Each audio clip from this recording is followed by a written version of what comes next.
अब हम आपको ये बताएंगे कि भारत में धनतेरस के त्योहार को लेकर इतनी गलतफहमी क्यों है और इसे धन का त्योहार क्यों समझ लिया गया है। असल में धनतेरस स्वास्थ्य का त्योहार है, लेकिन लोगों ने इसे धन का त्योहार बना लिया है। शायद सिर्फ इसलिए क्योंकि धनतेरस में धन शब्द आता है, तो बहुत सारे लोगों को आज भी यह लगता है कि धनतेरस का मतलब है धन। लेकिन यह धन पैसे वाला धन नहीं है, यह स्वास्थ्य का धन है, आपकी सेहत का धन है, जिसे आप भूल चुके हैं। आप सोचिए, भारत के लोगों ने आज धनतेरस के त्योहार पर 60,000 करोड़ रुपए का सोना चांदी, आभूषण, बर्तन, नई गाड़ी, स्कूटी और बाइक्स खरीदी हैं। 60,000 करोड़ की। इनमें भी लोगों ने 25,000 किलोग्राम का सोना, सोने के गहने और सोने के सिक्के खरीदे हैं, जिन पर 20,000 करोड़ रुपए खर्च हुए। जबकि सिर्फ आज ही के दिन लोगों ने 2,500 करोड़ रुपए खर्च करके 2.5 लाख किलोग्राम चांदी के आभूषण और चांदी के सिक्के उन्होंने खरीद लिए हैं। 25,000 किलोग्राम सोना खरीद लिया, जिसकी कीमत है 20,000 करोड़।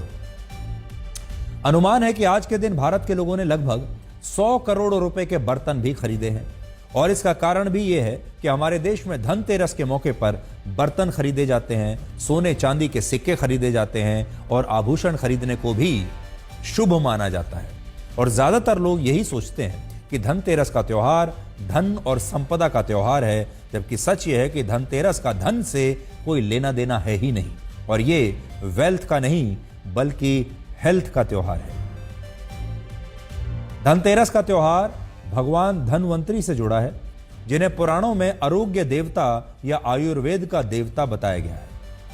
ऐसी मान्यता है कि जब अमृत प्राप्ति के लिए देवताओं और असुरों ने समुद्र मंथन किया, तब समुद्र से 14 रत्न प्रकट हुए, जिनमें से एक रत्न भगवान धनवंतरी थे।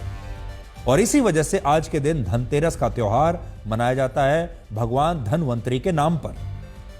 भगवान धनवंतरी जब प्रकट हुए, तब उनके एक हाथ में अमृत कलश था, एक हाथ में जड़ी बूटी थी, एक हाथ में शंख और एक हाथ में आयुर्वेद था, और उनके शरीर पर अनेकों प्रकार के आभूषण थे। भगवान विष्णु का अवतार माने जाने वाले भगवान धनवंतरी को 2 बातों का जबरदस्त ज्ञान था। पहला, स्वस्थ रहकर दीर्घ आयु प्राप्ति का ज्ञान, यानी आप हमेशा स्वस्थ रहेंगे और आपकी आयु दीर्घ होगी, बहुत लंबे समय तक जिएंगे। यह कैसे हो सकता है, इसका ज्ञान उनके पास था। दूसरा, रोगों के उपचार का ज्ञान, और इसीलिए भगवान धनवंतरी को देवताओं का चिकित्सक कहा गया, यानी देवताओं का डॉक्टर कहा गया। और मान्यता है कि भगवान धनवंतरी ही आयुर्वेद को पृथ्वी लोक पर लेकर आए, और उन्होंने ही निरोगी काया को धर्म से भी बड़ी पूंजी बताया था। लेकिन इंसानों ने आरोग्य के देवता भगवान धनवंतरी को बर्तनों, सोने चांदी के सिक्कों और आभूषणों की खरीदारी तक सीमित कर दिया। उन्हें बस यही समझ में आया। असल में धनतेरस का त्योहार धन के बारे में कभी था ही नहीं। यह त्योहार स्वास्थ्य के बारे में था, और यह त्योहार भगवान धनवंतरी के बारे में है, जिन्होंने आयुर्वेद के बारे में उपदेश दिए और स्वस्थ रहकर लंबी आयु होने का ज्ञान पृथ्वी लोक पर फैलाया। लेकिन हमने स्वास्थ्य की बजाय धनतेरस को धन का त्योहार मान लिया, और ऐसा सिर्फ इस त्योहार के नाम की वजह से ही हुआ है। बहुत सारे लोगों को लगता है कि भगवान धनवंतरी के नाम में धन शब्द आता है, इसलिए इस त्योहार का अर्थ धन से है, जबकि ऐसा बिल्कुल नहीं है। धनवंतरी का अर्थ होता है कष्टों का विनाश करने वाला, और यहां कष्टों का अर्थ शरीर के रोगों से है, जिनके उपचार का ज्ञान भगवान धनवंतरी से हमें प्राप्त हुआ, देवताओं को प्राप्त हुआ। आज ज्यादातर लोगों को यह बात पता ही नहीं है कि धनतेरस का त्योहार तब शुभ नहीं होता जब आप इस त्योहार पर नए बर्तन लेते हैं, सोना चांदी खरीदते हैं या नई गाड़ी खरीदते हैं। यह त्योहार आपके लिए तब शुभ होता है जब लोग स्वस्थ शरीर और स्वस्थ मन से भगवान धनवंतरी की आराधना करते हैं और उनकी पूजा करते हैं। आज भगवान धनवंतरी के इस देश में 10 करोड़ लोगों को टाइप 2 डायबिटीज है। भगवान धनवंतरी के इस देश में 22 करोड़ लोगों को हाइपरटेंशन या हाई ब्लड प्रेशर है।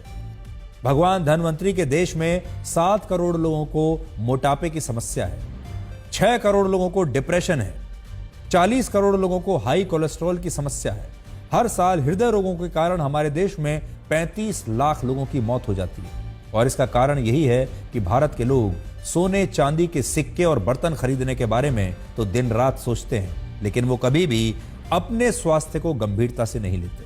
उदाहरण के लिए अनुमान है कि आज ही सिर्फ धनतेरस के मौके पर 30 लाख से ज्यादा लोगों ने ऑनलाइन फूड ऑर्डर करके खाना मंगवाया है।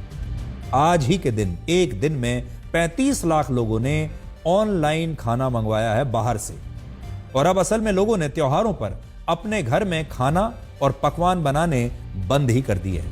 पहले घरों में जो रसोई होती थी, वहां आपकी दादी, नानी या मां घर का मेन्यू तय करती थी कि आज क्या बनेगा। आपकी मां या दादी ये तय करती थी कि आज दिवाली के मौके पर क्या बनेगा, दशहरे के मौके पर क्या बनेगा, धनतेरस के मौके पर क्या बनेगा, और वो सब का ध्यान रखती थी। और ऐसा खाना बनता था जिसमें स्वाद भी हो, जिसमें प्यार मिला हुआ हो और वो आपको स्वस्थ भी रखे। लेकिन अब ये परंपरा बहुत कम घरों में बची होगी और अब लोग त्योहारों के असली महत्व को भूलते जा रहे हैं। वो खाना जो आपकी रसोई में बनना चाहिए, जो पकवान बहुत प्यार से आपकी रसोई में तैयार होने चाहिए, अब लोग उन्हें ऑनलाइन ऑर्डर कर लेते हैं बाहर से। उन्हें पता भी नहीं होता किसने बनाया है और किसने खाया है।